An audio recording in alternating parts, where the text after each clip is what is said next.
Lines written in early spring. यह poem William Wordsworth के द्वारा लिखा गया है। इस पोएम में विलियम वर्ड्सवर्थ ह्यूमन और नेचर के बीच का जो रिलेशन है उसे बताने का प्रयास किया है। वे खुद नेचर के काफ़ी करीब रहना चाहते हैं, नेचर के काफ़ी करीब है। ठीक इसी प्रकार एक दिन वे नेचर के काफ़ी करीब थे और उस दिन नेचर उन्हें काफ़ी प्रभावित किया और ये पोएम का उन्होंने कंपोज कर डाला। तो चलिए स्टैंजा वाइज इस पोएम को हम समझने का कोशिश करते हैं। I heard 1,000 blended notes while in a grove I sat reclined. In that sweet mood when pleasant thoughts bring sad thoughts to the mind. Blended means मिश्रित, मिक्स। नोट्स मतलब जो उन्होंने वहाँ नोटिस किया। ग्रोव मतलब गार्डन। सेट मतलब संतुष्ट होना। रिक्लाइंड मीन्स विश्राम या आराम, जो उन्होंने कुछ क्षणों के लिए वहाँ रुका था, आराम किया था। तो पोएट यहाँ कहना चाह रहा है कि I heard 1,000 blended notes while in A Grove I set reclined.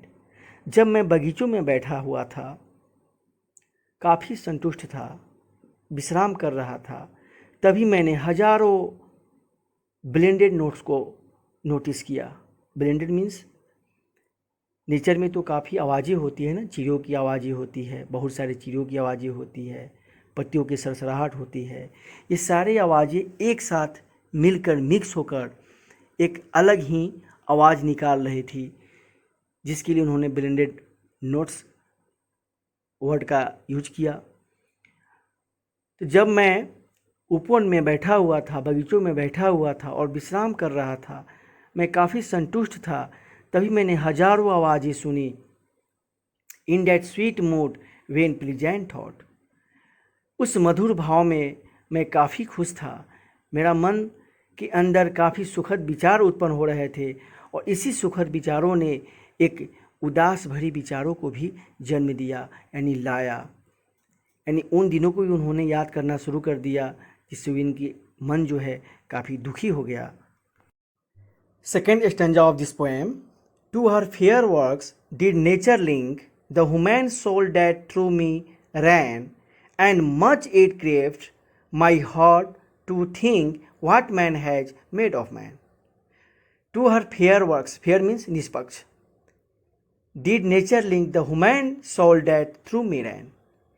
उसके निष्पक्ष कार्य, यानी प्रकृति का निष्पक्ष कार्य, नेचर का निष्पक्ष कार्य, उसके निष्पक्ष कार्यों के लिए, उसके समझने के लिए, अनुभव करने के लिए, महसूस करने के लिए जो नेचर ने, जो प्रकृति ने हमारे आत्माओं को हमसे जोड़ा है, आज वह मेरे कारण भाग गया, नहीं रहा, हमारे बीच वह नहीं रहा। वह प्यार, वह अनुभव करने का जो तरीका है, जो गहराई है, आज वह नहीं रहा।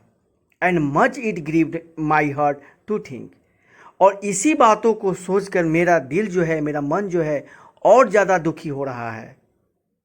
What man has made of man? आदमी ने आदमी के साथ क्या कर दिया, आदमी ने आदमी को क्या बना दिया। इसी बात को सोचकर यहाँ पोएट काफ़ी दुखी हो रहे हैं। Third stanza of this poem. Through primrose tufts in that green Bawar the periwinkle trail it's rates and TISS my faith that every flower enjoys the air it breaths. प्रीमरोज means बसंती गुलाब, जो बसंत के मौसम में खिलते हैं। टफ्ट मीन्स गुच्छा। बावर means लता मंडप, लताओं का गुच्छा। पेरीविंकल एक प्रकार का पौधा जिसका फूल नीला होता है। ट्रेल मतलब रास्ता निकाल लेना। रेट मतलब पुष्पमाला। तो यहाँ पोएट कहना चाह रहा है कि through primrose tufts in that green flower the periwinkle trail its wreath. Periwinkle जो है प्रीमरोज के गुच्छाओं से होकर, हरी भरी लताओं से होकर भी अपनी रास्ता निकाल लेती है और ऊपर निकलकर एक पुष्पमालाएँ बनाती है, यानी खिल जाती है। And TISS my faith that every flower, TISS means it is, and TISS my faith that every flower enjoys the air it's breath.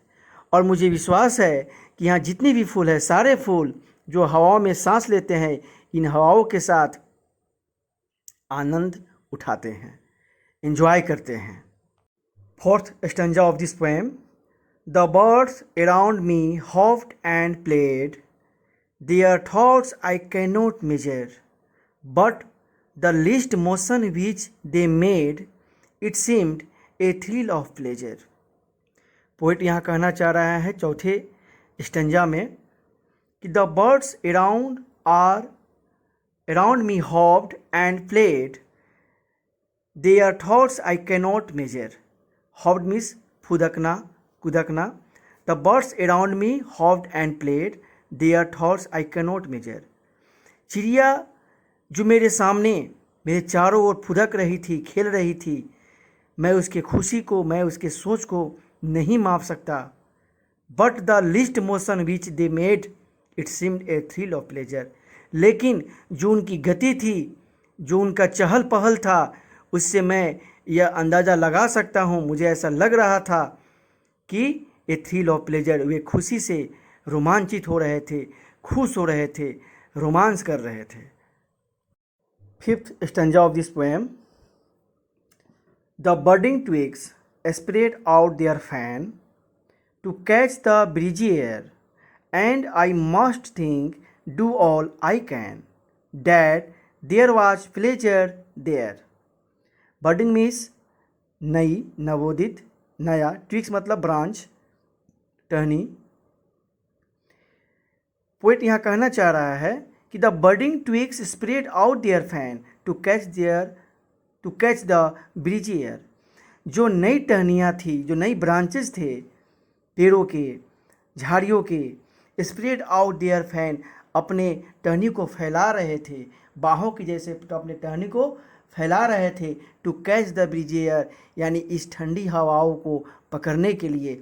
जैसे उस ठंडी हवाओं में फूल खिलखिला रहे थे, झूम रहे थे, चिड़िया भी चहचहा रही थी, फुदक रही थी, उसी तरह पौधे भी अपने टहनियों को फैलाकर उस ठंडी हवाओं का आनंद लेना चाह रहे थे, आनंद ले रहे थे। And I must think, do all I can, that there was pleasure there. और मुझे वो अवश्य सोचना चाहिए, वो सब कुछ करना चाहिए जो हम कर सकते हैं, क्योंकि वहाँ पे क्या था, आनंद ही आनंद था। यानी मुझे भी उस प्रकृति के साथ, उस नेचर के साथ मुझे भी आनंद उठाना चाहिए।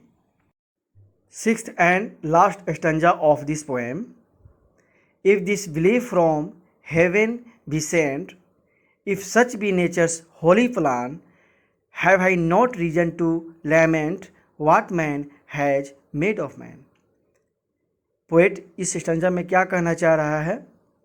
If this belief from heaven be sent, if such be nature's holy plan, यदि यह विश्वास स्वर्ग से भेजा गया है, यदि यह प्रकृति का, नेचर का होली प्लान है, पवित्र योजना है, have I not reason to lament, तो क्या हमें विलाप करने का यह कारण नहीं है कि मनुष्य ने मनुष्य को क्या बना दिया, मनुष्य ने अपनी ह्यूमैनिटी को खो दिया, मनुष्य ने नेचर के साथ क्या किया, मनुष्य ने नेचर के साथ खिलवाड़ किया, उसे समझने की कोशिश नहीं किया। अतः स्टूडेंट, यह पोएम समाप्त होता है। आप इसे सेल्फ रीडिंग कीजिए और समझने की कोशिश कीजिए। Thank you.